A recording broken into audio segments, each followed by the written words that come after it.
Welcome to this edition of the Boob Tube Buddies podcast, featuring our discussion of the AMC show Preacher, episode 107, entitled El Valero. Did I get that right, Mathis? I think you had the pronunciation correct. Okay, and 107, more importantly? Yeah, 1.07 or episode 8. Nailed it. I'm Adam Foxman, this is Mathis Coos, and you can follow us on Facebook, Twitter, YouTube, and Reddit. We would love to field any questions, comments, and concerns. Also, please rate us on iTunes. This is the number one way that you can support our show, and we would really appreciate it. What's going on, Mathis? Not a whole lot. And for those wondering why Adam would want me to make sure that he said El Valero correctly, if you've ever heard him order at Taco Bell, he loves the chicken quesadilla. Starting off strong. That wasn't a joke. That's actually how he says it. He also says chimichanga. What am I? Actually, that does happen during this episode with Quincannon. Yeah. Anyway, foreshadowing. With the sushi and his chimichangas. That's a good scene. Before we get into it, please read the description of every episode, even if you're just going to listen anyway, because we are going to be linking to great stuff. With Preacher, we'll link to the original books. But if we make a reference or something else, we'll also throw that in there. So it's a great way to support us without, spending any extra money you weren't planning on it, and we would much appreciate it. Mucho apreciado to keep with the theme. Damn straight, let's do this, El Bicho. All right, now we're getting offensive. Yeah, my bad. Okay. So it starts off, and it is in Vale, and it's a ski gondola going up the mountain. It looks pretty goddamn snowy outside. It seems really high up. I was scared. It does. Yeah, you literally cannot see, you can't even see the mountain, honestly. Yeah, it's perilous to say the least. But the family inside does not seem particularly worried about it. It comes to light that this is Odin Quincannon's family, and they're in there, they're snapping pictures. Odin Quincannon's wife says something along the lines of he couldn't be here because, he's at work. That's his other wife, something along those lines. And then pretty quickly the cable snaps and they all go plummeting to their death. Yeah. It's a pretty comical scene. It's kind of cartoony the way it falls, but they don't let you kind of keep with the cartoony feel for long, because then we cut to Quincannon sitting at his desk, dazed. There's a message being left on the machine, kind of alluding to some of the stuff as it zooms out. And what you see are coffins. They don't really look like coffins. They're just like coffin-sized supply crates almost, just normal-looking shipping crates. And then there's a cow in the room. So it's kind of a surreal scene, to say the least. Yeah, it is very odd. And he ends up calling John Custer over to this. This is the middle of the night. John Custer sounds a little out of it, but you can tell that Quincannon sounds desperate. And this is Quincannon Sr., by the way. So the father of the Quincannon that we're used to seeing. Yes, correct. So anyway, he calls him over, and he ends up walking in, and basically it starts off with John Custer saying, "Oh my God, what have you done?" And he sees the inside of Odin's office, and Quincannon is covered in blood. The coffin's been pried open. The cow has been slaughtered, and Quincannon just picks up two different pieces of intestines. One is his daughter's, and the other is the cow's. And he lets you know this because he's proclaiming, it's all just meat. I can't tell the difference between my daughter and the cow. Look, there's no spirit. There's no soul. Yeah, so he's just destroyed this cow and slaughtered it. And then, his dead family, he's, obviously desecrated his daughter's body to kind of find some deeper truth, obviously, in this moment where he just immediately is driven over the edge and found nothing. And I remember talking about Jesse seeing something terrible, and they kind of do that slow-mo thing where he walks by, and all you hear is denounce him. I never would have imagined it would have been something this bad and fucked up. Oh my God, no. What is happening essentially is like Mathis said, he has pulled the guts out of both the cow and the daughter. He's holding them up, saying that there's no difference. We need to tell everybody right now that it's all a hoax. Like, we need to get everybody to denounce him. And John is just horrified, so he basically walks out as Odin is continuing to scream at him, "Denounce him!" And he's, tells young Jesse, "Come on, like, let's go," but not before Jesse gets to look in and see this horrifying scene unfolding where Quincannon is basically holding the insides of his daughter and a cow, and it's just slaughtered, mutilated corpses everywhere. Cue the intro. Absolutely. I kind of wanted to see how this really would have played out, because, like, surely, I mean, maybe, Elder Custer doesn't, or maybe he does know what's happened, and, like, Quincannon let him know his family died and arrived, but if I walked in on that, I'd immediately be calling the police, and then that would be a pretty interesting conversation with them as they interrogate me. Like, obviously the body showed up, but what did you do to him? Isn't that some kind of crime? I mean, yes, obviously, but we've kind of seen the way that the power structure is here in this town, and Quincannon is pretty much at the top of the food chain. Yeah, it's definitely an O'Doyle rules mentality, but Quincannon's. Very true. Quincannon rules. Yeah, I could definitely see him doing that. Now, since most of the plot lines in this all kind of converge on the church, I just wanted to take a quick second to take the one plot line that stands apart from this, and even though it's kind of parsed throughout the whole episode, I kind of just wanted to go ahead and knock it out right here, so then we can kind of tell the rest of the story in a chronological and linear way. But Tulip has kind of her own plot line going, and it is a little confusing as you're going through the episode, and even at the end, it doesn't land right on the nose of what's happening, but I think I've got it figured out. So basically, she goes and adopts a dog whose name is Brewski, from the animal shelter. So throughout the rest of the episode, she's kind of just playing with this dog Brewski in the backyard of what I'm assuming is Walter's house. In fact, definitely at some point we see Walter, her drunk uncle. Basically, she really seems to like this dog, and you kind of wonder for what reason has she gotten this dog. It seems a little out of character. And then at the end, in the last scene, she says, "God damn you, Jesse Custer." And then she takes Brewski inside of her room and shuts the door. And then you can hear the dog just basically being torn limb from limb. And then what I interpreted as being a bit of like a drinking, slurping sound.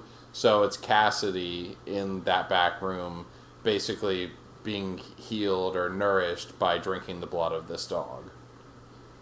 Yeah, because the last time we saw Cassidy was when he pulled his stunt to kind of call Jesse's bluff and essentially burn himself alive, but he's undead and didn't die. So as we've seen in the past, like when he fell out of the airplane or jumped out and was just decimated, he devoured an entire cow and then was on his merry way. So she's damning Jesse because she has to do this. She rescues the dog from what I would assume is a kill shelter, because it's something that's going to die anyway, and she's being humane. She kind of gives this dog one last day, a great day. She gives it plenty of attention, gives it food, much better than the life it's been having in the pound, but then ultimately sends it to its demise for Cassidy's livelihood. Yeah, it's pretty dark what happens at the end, because we're explaining this really quickly as if it just happened in a single scene, but this elapses over multiple scenes throughout the course of the episode, so it is pretty sad, that the old pooch is basically just is the sacrificial lamb. And the way they pull it off, I mean, the way they kind of present it, is that maybe Tulip is just, because Jesse's been such an asshole as of late, maybe she's just over him and trying to find, an object of affection to kind of, I don't know, have her kind of forget Jesse and start anew, and maybe this is just an outlet, like an emotional support animal, but without the vest. But it's murder. It is. So Okay, so setting aside that plot line, the majority of the episode is spent exactly where we left off with the main plot last time, which was Quincannon and his men trying to storm All Saints Chapel. So we snap back to that, and Jesse basically is in the church, and Quincannon's men bust through the doors, and the camera kind of cuts outside, so you're basically just seeing this through sort of silhouettes and flashes of lights on the painted stained glass windows, rather. Yeah, it's a very cartoony scene. It is. These guys go in. Yeah, you just hear like fight sounds, like boom, pow. Very comic booky. Yeah, exactly. And then they come out, and they don't have any of their weapons. They're all beat up, and they go back to report to Quincannon. And you don't really know what happened, but you assume like Jesse's in there alone, and they come back, and it's a pretty funny moment when Donnie's really wanting an explanation of what he said to kick all these grown men's asses. And the main dude, the bald guy, is just like, he didn't say anything. He just kicked our asses. Yeah. So now you're like, okay, so Preacher here is a pretty big badass. I mean, we've obviously seen that with him and Donnie's men, but that was, you almost assume they weren't expecting him to put up a fight. Like, they kind of worship Donnie. They think he's a badass. Well, it's been alluded to that, like, during his checkered past, that he gained some sort of combat skills. Yeah, I think they asked who taught him to fight, which we talked about.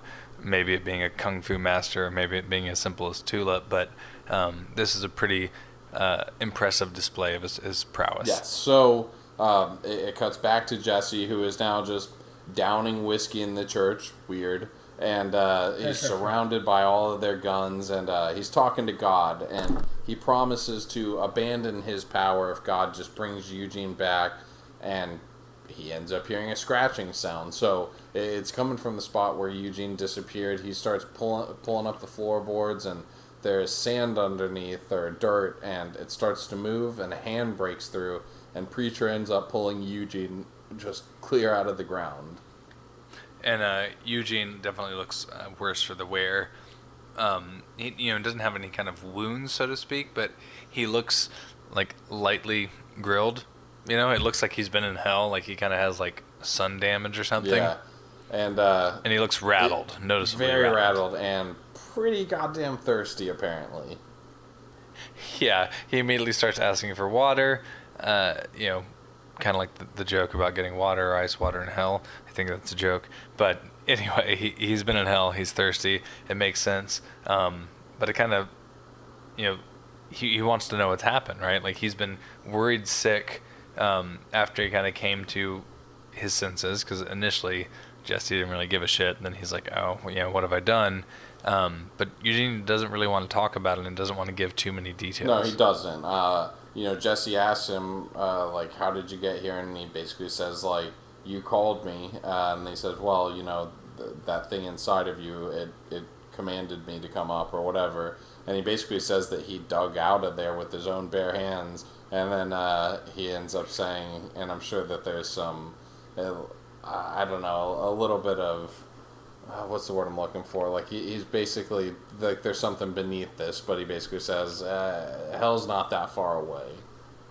Yeah, and it's kind of like a double entendre. He's talking about maybe a physical proximity, like he was able to dig up, right? Like, it's not very far away, but you're also almost getting the sense that he's implying with the things that Jesse's done, the path he's on, that even though he's a preacher, even though he's a Christian, like, hell at any given moment with the wrong judgment is just a stone's throw away. Yes, and so while this is happening, Quincannon's still outside, and he's given one of his rousing morale boost speeches, and this one is centered around telling the men about the layout of what the new facilities will be when they build here. And one of the cornerstone things that he's looking to install is a food court. Yeah. And, I love how they have to tell him what that is called, because he's talking about, like, we're going to be able to build something great. We're going to be able to have foods from all kinds of different cultures throughout the world. We can have chimichangas. We can have sushi. We can have donuts. And then, someone goes like, you mean a food court? He's like, well, what's a food court? And then they describe it. And it kind of flashed me back to the discussion about a food court as opposed to an autonomous mid-mall unit for mid-mall snacking from mall rats, where they kind of argue over what determines a food court. Oh, yeah. But then he likes the term. He's like, oh, yeah, I'm building a food court. That works. Yes, and then he's like, easier but there ain't going to be no sushi or chimichangas until you boys get up there and take the church. And everyone's super excited about that. Cheers, who doesn't love from the men? They're ready to do this. Yeah, I mean, I think you and I take food courts for granted, but in bumfuck Texas, who knows? Yeah, maybe you're right. So back in the church, preacher is having a little bit of reflection going on, kind of realizing that he really should just go ahead and give back Genesis. Nothing particularly great is coming from it. Yeah, he's finally realized that,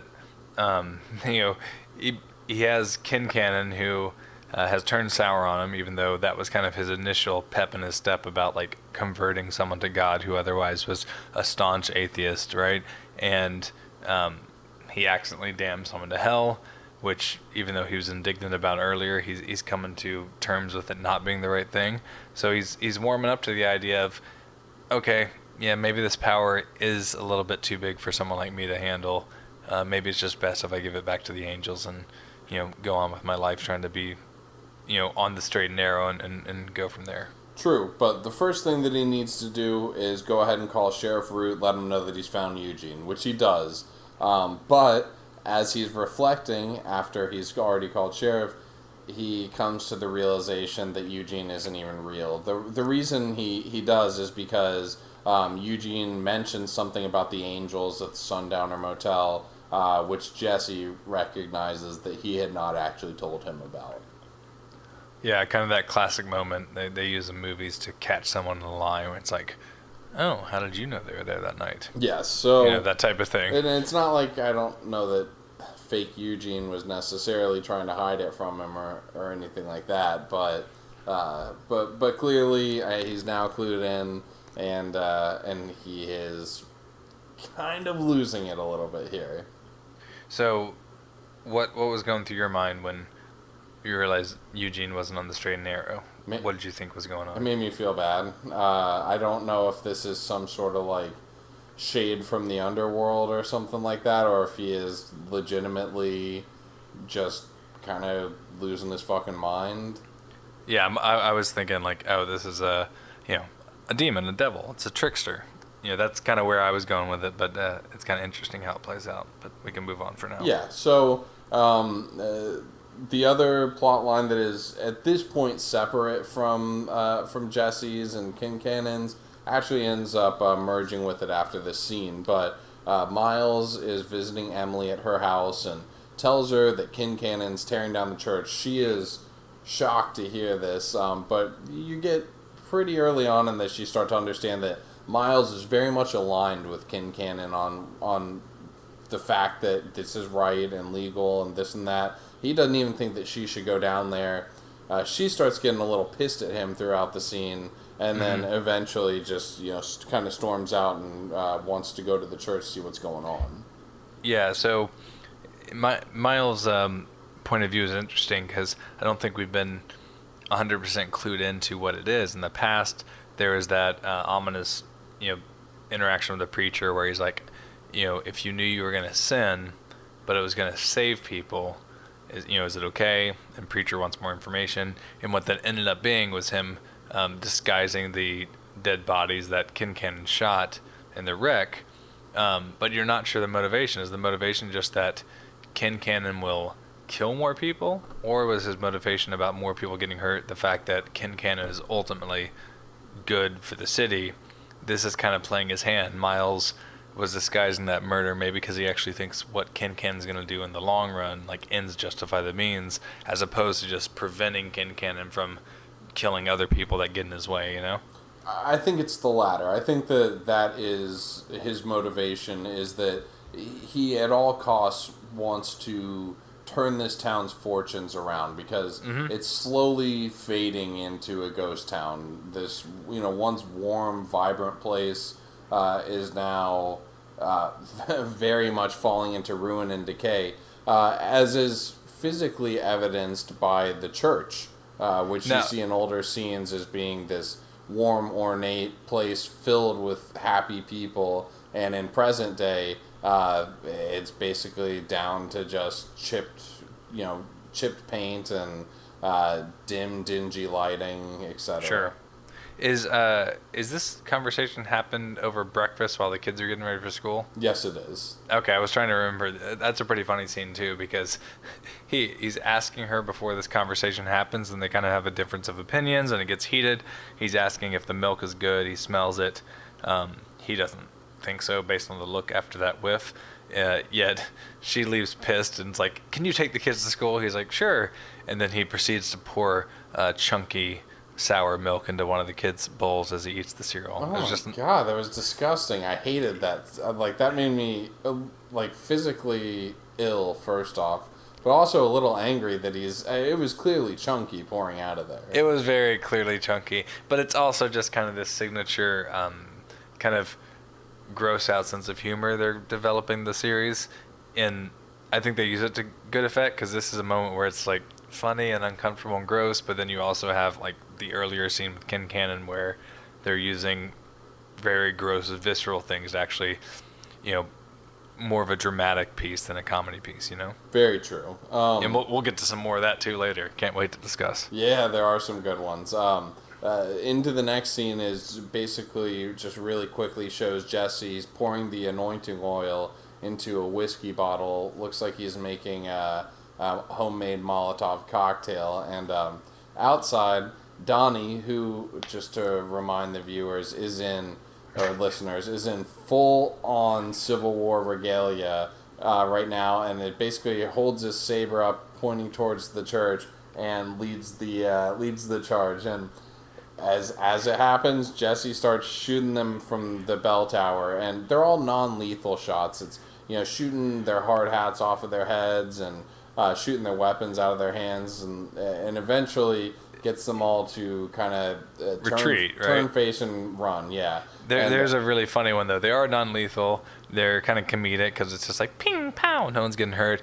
But there's a funny one where he shoots a machete out of someone's hand and it just goes into someone else's upper right shoulder. Into that bald guy actually that had stormed he's one of the few people you actually get speaking lines of, but yeah, sure. He ends up taking it pretty bad. Yeah, so it's non-lethal, but it's not like he's not throwing softballs either. You know what I mean? That is true, which is especially evidenced by the next couple of things. First off, the bulldozer starts coming at the church, and so that flaming bottle filled with the anointment oil comes flying out of the church, lands on the bulldozer, completely scorches it and destroys it, and Clyde charges at the church while the rest of the men are retreating, and there's some Wish I Was in Dixie type shit playing as he does it, and it's really, really funny, and Quincannon's yelling at everybody that's running past that, he's a preacher, he's not going to hurt anyone,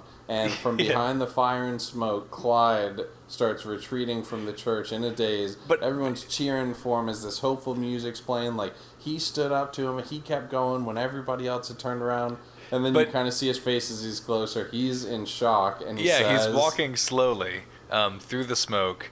Quincannon's like, where is everyone? We're missing one. And then, Clive, and then he starts coming out, and eventually you get a clear shot, and he's holding something kind of at his chest level, and you see, blood in his hands. You're like, is he holding a wound? Did Jesse actually shoot? Which would make sense, because Quincannon, that would be a perfect punchline. Quincannon's like, he's not aiming to kill or to shoot or whatever. But then he gets to the group. He's very nonchalant, even though he's obviously dazed. And he's like, preacher shot my dick off. And it's just it was such a funny moment. I laughed out loud because it's already kind of zany, but that wasn't quite what I was expecting, especially with his reaction. He's super... He shot it clean off. It doesn't even hurt that much. And he started showing it to people, and they're, nonplussed with it, to say the least. Oh, yeah. People are vomiting off to the side, and eventually Quincannon tells his secretary, go ahead and get an ambulance for him. It's bad for the morale of the other men to see him wandering around with his dick cut off. Yeah. Quincannon is just a perfect general. Yeah, he is. Very uncaring. So Sheriff Root arrives during this point, and Quincannon tells him that Jesse has just basically lost his marbles, and Sheriff says that Jesse had called and said that he had his son, and Quincannon says, the one with the... And Sheriff says, the what? And Quincannon just very casually says, the ass face. Yeah, that was a pretty funny moment. And at that point, Jesse gets the loudspeaker and asks to bring me the agents, and Quincannon is confused, but Sheriff Root knows what's going on because the Angels have introduced themselves to him as top secret agents, in which Root can't interfere and can't really know the nature of their mission. So then you start to see them kind of making their way to the church. Yeah, they're hauling their trunk full of trinkets towards the church, and they knock on the door. Jesse invites them in, and they kind of look at him. They're like, we can't come in. And then he realizes, like, oh yeah, he used the Genesis on them to command them to stay away before. So he has to actually use it again to basically command them or to allow them to come in. Mm-hmm. And so at this point we cut to a similar scene from the first episode where everyone's just kind of hanging out outside. Like, all these families have arrived. People are getting out their lawn chairs. Barbecues going on. There's music. It's very similar to the post-church barbecue that was weird enough to begin with. But now the fact that the church is under siege and trying to be torn down, they're still barbecuing. I think this town just looks for any kind of excuse to barbecue, and it makes sense. It's Texas. Yeah, and honestly, we already know that they're all a little bit twisted too. Yeah, I don't think most people in this town are, the most sound of mind, which, might explain kind of Jesse's mission and wanting to really convert the town and use his powers to do such, because there's some questionable characters. Exactly. So Sheriff Root is telling Quincannon that, the church is a holy ground regardless of Jesse's mental state. And Quincannon says, that church is nothing more than wood and paint and bits of colored glass. It's a lie, and I'm going to grind it into dust. Your accents are good. Way too good.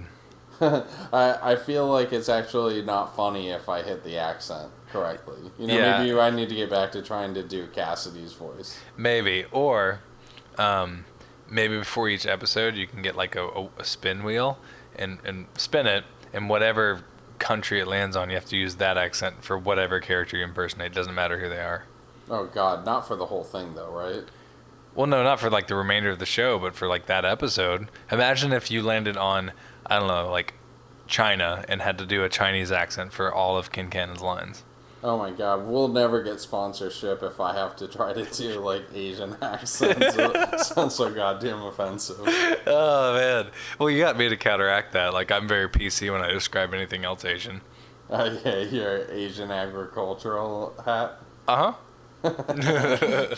Very good. So anyway, back in the church, Jesse's talking to Fiore and DeBlanc, the Angels, and basically asking them if they can bring Eugene back from hell. And Preacher realizes during this scene that they cannot see Eugene, only he can, which to me, at the very least, casts into doubt whether or not this is some sort of shade or agent of trickery from hell, because that was going through my head, that's maybe what this was. But since they couldn't see him, I'm wondering if it's something a little less tangible and maybe sort of just a projection of the chaos inside of his mind.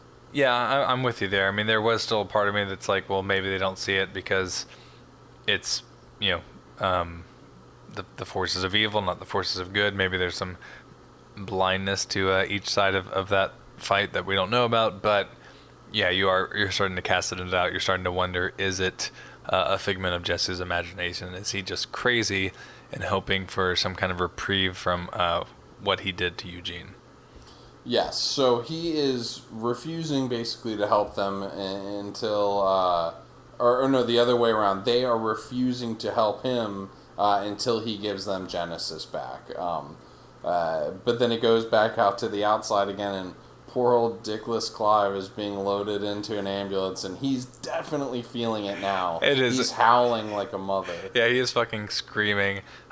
His lover is there by the gurney as they load him onto the ambulance, and I can't remember if it's a bag or a box, but his dick is in something, and she sets it on the wound, at which he screams even more, which is a pretty funny scene.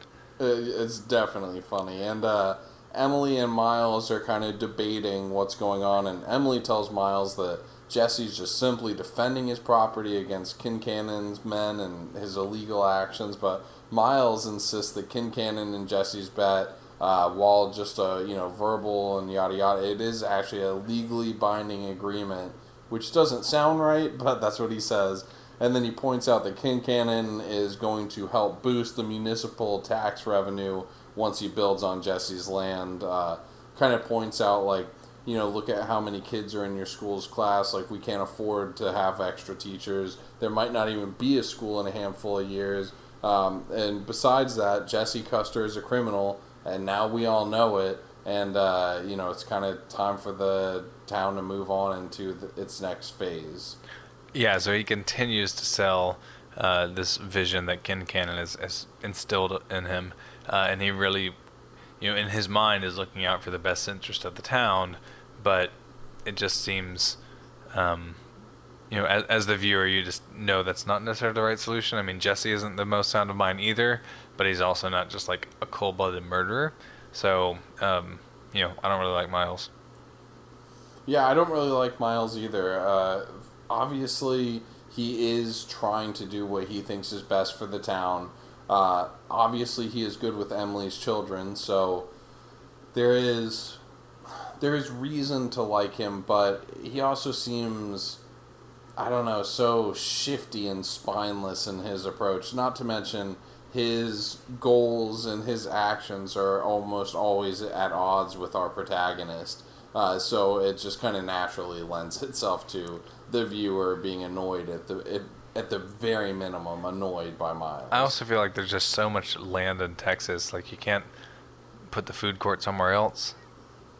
Yeah, and if he owns all the other spots in town, I really don't get that. I mean, how big is this land surrounding the church? Yeah, what I don't really get more than anything is that Miles is defending it, and maybe it's just the terror of Quincannon. I understand Quincannon. I think Quincannon is just kind of an asshole, and there's hubris there, and with the background of his family and the connection, and the fact that he really just is a staunch, atheist up until he was converted. I get kind of that feud, and I think it's more petty than actually needing the land, right? But Miles' defense is the part that's like, really? You're going to defend that? Anyway. Yeah, like he should know better. He should be of more sound mind. But while this is going on, we're back in the church with Fiore and DeBlanc, and they're setting up all their little trinkets and the necessary equipment to extract Genesis from Jesse. And Jesse kind of makes his final plea to keep Genesis, arguing that God clearly wants him to have it. He even asks something along the lines of, what happened to the other people that it chose first, and then the one guy, I can't remember which one it is, but he basically says they exploded.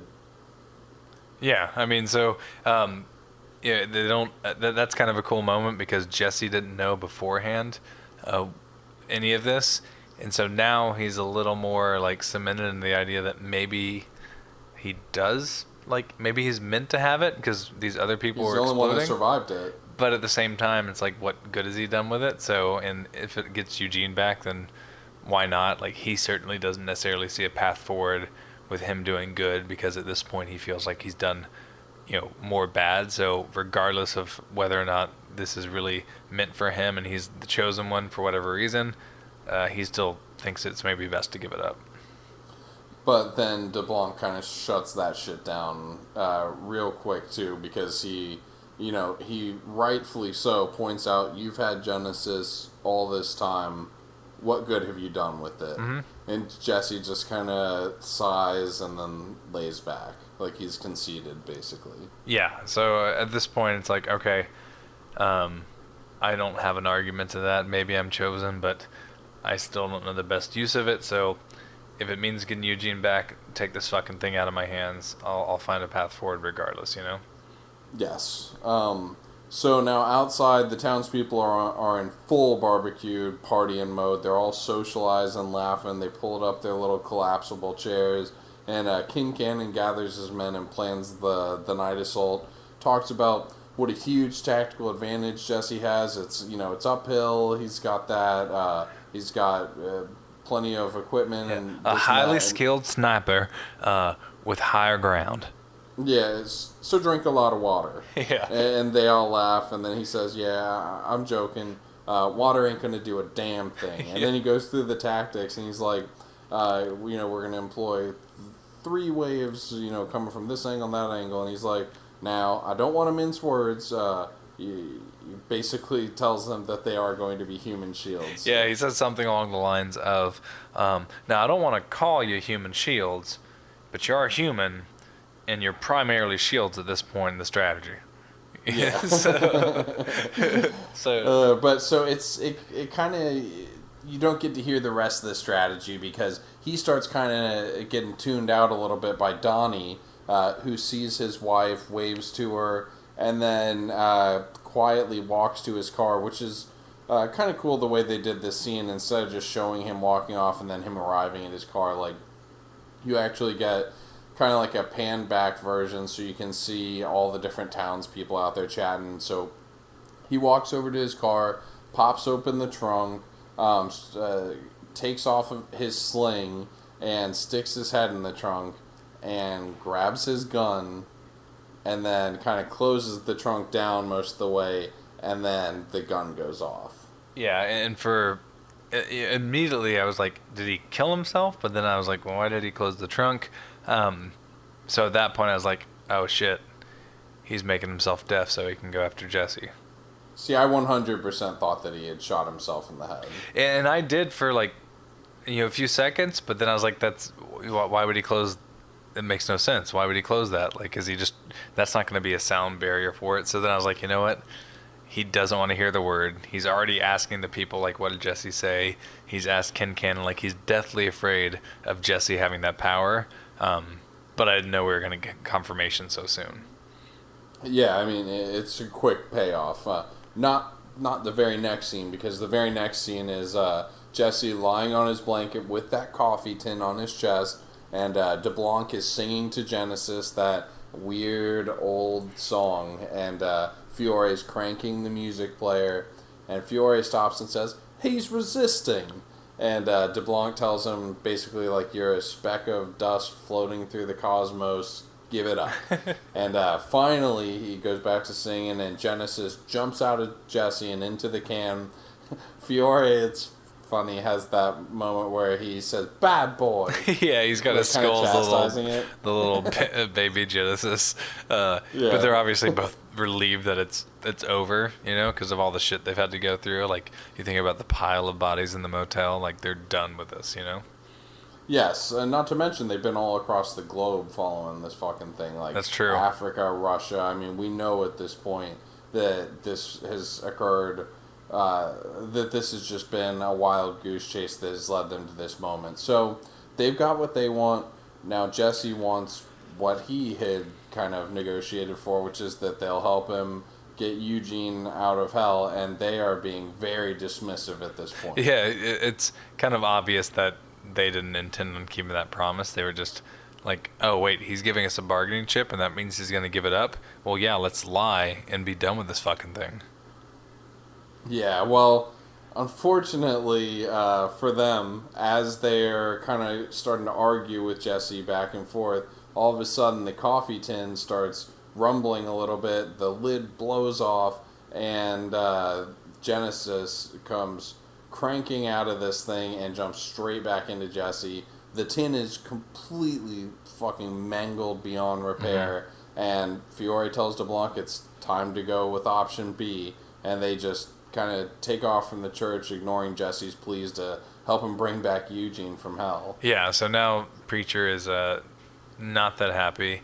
His plan to kind of give up Genesis to get Eugene back didn't work. They're taking off. They obviously don't have a way to get Eugene back, or if they do, they don't care to.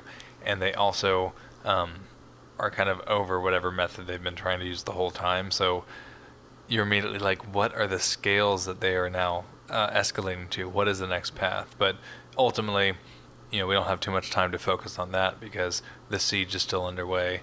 Jesse still has to deal with what's going on outside, which is the barbecue bash. That's about to turn into let's take Preacher with our night strategy with human shields and such. Yeah, so we get to that point, and he's just sitting there, I don't, either drunk or dazed or whatever, sitting on the floorboards, and all around him, holes are being blown through the walls of this church, and splinters are flying everywhere, and so Jesse finally starts firing back at them, and while he's got kind of this brief reprieve afterwards, it shows somebody sneaking into the church from the back door, and as it gets up a little closer, you realize it's Donnie, who sneaks up on Jesse. He's got a gun to him, and Jesse uses Genesis' voice and commands Donnie to lower his gun, but Donnie cannot hear that whole word of God nonsense. He has blown out his own. And they kind of give the reveal because Donnie's head turns a little bit at the side, and you just see dried blood coming from out his ears. So that's the confirmation of, well, obviously he's not dead. He just, made a little echo chamber and blew his drums out. So Jesse is essentially, powerless to Donnie. He has the jump on him and says, "Go ahead, Donnie, you earned it." Donnie does nothing because he can't fucking hear, and then kind of gets a little more escalated. "Go on, you dumb piece of shit." And then Donnie pistol whips Jesse, knocking him out. Yeah, midway through that line, too. It's like, "Go on and do it, you dumb piece of shit." And then he gets hit. Yeah. It was a great scene. I mean, Donnie, looks beyond elated, almost a little maniacal, when he realizes, his plan is working, he made this sacrifice and finally bested this son of a bitch that mind raped him, and he's feeling really good about himself. And very much the cat got the canary finally. Yeah, so Quincannon finally comes in and is talking with Jesse in the church. Siege is over, and he gives him the deed and the transfer papers. And Jesse's a little confused about how Quincannon is not serving God. And Quincannon says, "Oh, I am. I'm just serving the God of meat." The God of things, basically, the God of things that you can see and touch. And the preacher just kind of starts laughing and just realizing, oh man, how askew this whole thing has gone. Yeah, he really has to come a little bit more specific than that when he's telling someone to obey and serve God, because there's a whole bunch of religions out there, and the Quincannon family, where his father tore up his daughter, his, dead aunt's body, and the cow, that's the religion he was raised on, a weird fucked up version of atheism where, they own slaughterhouses and get their hands wet with blood. Yeah, I mean, he tells Preacher that following a God that is silent is what's really crazy. Yeah. Instead of one that you can, see and touch, hence the God of meat. But Jesse starts to sign this paperwork, and then he has this moment of clarity, and he asks Quincannon for one more Sunday, and he basically vows to bring God to Anvil so that God can answer all their questions. And he says, "If we don't like his answers, I will denounce the bastard then and there." Yeah, because Quincannon's like, why would I give you another Sunday? I already won. And he's like, "I'm gonna bring God in the flesh to Anvil." It's such a ridiculous, outlandish promise that why would Quincannon think he could lose, right? And with his pride and wanting to ultimately see the preacher humiliated and get his way, it's kind of the perfect bargaining chip for Jesse to lay out there. Yeah, and naturally, if God was going to come down to Earth after thousands of years of being absent from any of the tales of man, he would essentially.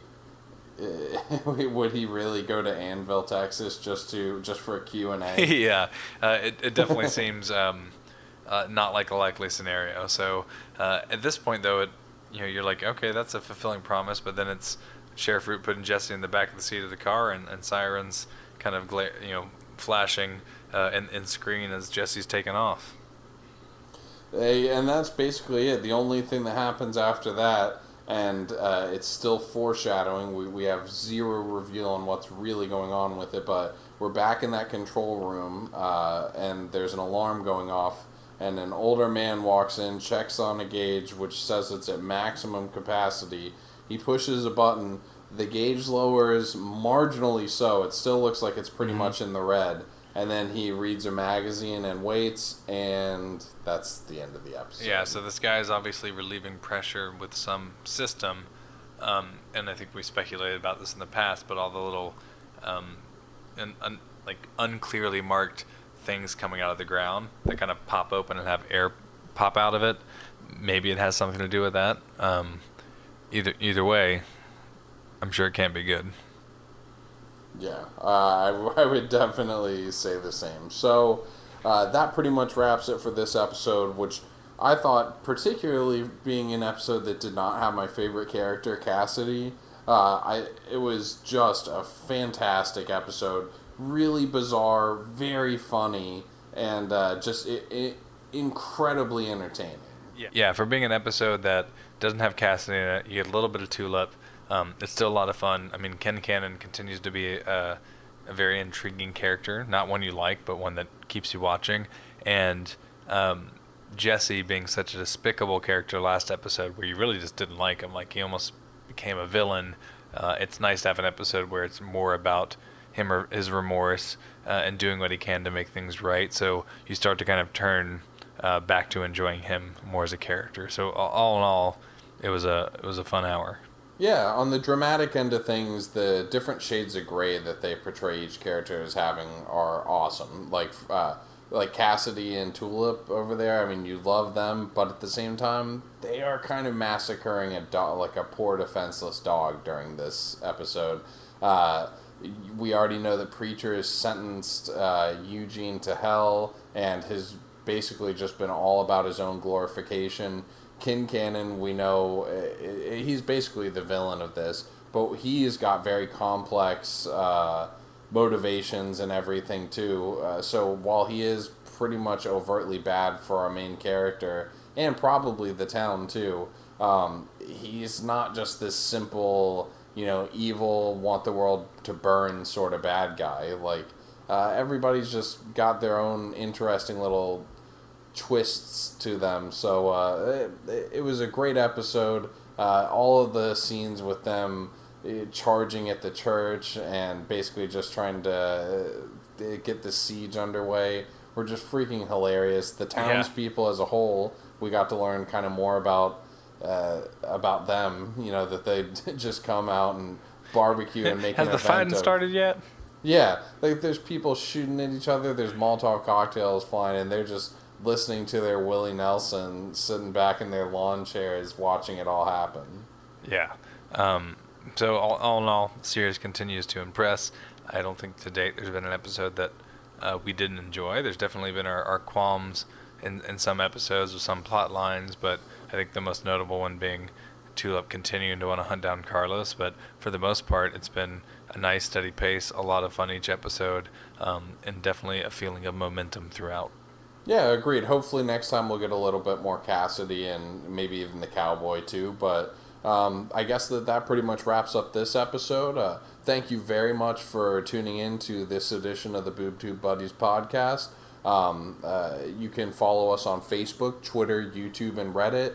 And again, we would love to field any of your questions, comments, and concerns. If you have any feedback as to which shows you'd like us to cover, we would love to take that in. Right now, it's a bit of a bleak landscape on shows coming up, so we've been discussing some of the different things we might cover, but we'd love to hear from our fans.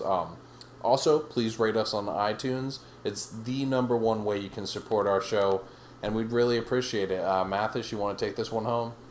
Absolutely. On top of this, can't recommend it enough. Go and buy the first volume of Preacher, especially being that we're coming up on the season finale pretty soon, and you're going to have a whole year to wait till you get more of this goodness. And if you're going to buy it, go ahead and click through the link in our description, as that's a great way to support us as well. We'll be excited to be here later in the week with some more Preacher reviews and some more Stranger Things reviews. So until then, we'll see you next time, little buddies.